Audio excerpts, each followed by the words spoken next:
2. Yazisa uyihlo nonyoko okungumyalelo wokuqala onesithembiso. 3.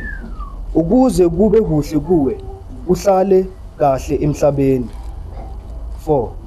Nani boyise ningabathukuthelisi abantwana benu, kodwa nibondle ngokuyala nangokuqondisisa kweNkosi.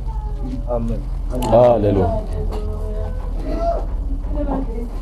Kungasenzeki amen bayizingcwele konke lesikwenzako noma konke lesicela kuJehova akubese kuyenzeka nguye lobusisako futhi nguye losipha amandla. Haleluya. Manje Jehova akasipha amandla konke lesikwenzako shangathi kungabe sekuyabusiseka namanje nabo bonke futhi lebangenako kule nyanga le nyanga yamakhazi ilesikhathi mhlambe thina singabantu sibona ngathi singahlala kakhulu noma mhlambe singasakhona ukuthi siyodumisa uNkulunkulu, kodwa ungazisoli ukuthi wena mhlambe ngihambile ngaze ngafika kulesikhathi lesi. Siyazi ukuthi kunezinto bezibalekile beningazenza emakhaya, kodwa Jehova uniphila amandla wanipha nomusa ukuthi niphile nizomkhonza. Manje shangathi ningamkhonza ngeqiniso, nimkhonze lithe iBhayibheli kufuna sikhuleke kuye ngeqiniso ngomoya nangeqiniso. Manje Jehova ungumoya futhi akabonwa, kodwa uma sifikela sakhuleka uyabusisa zonke izinto. Haleluya.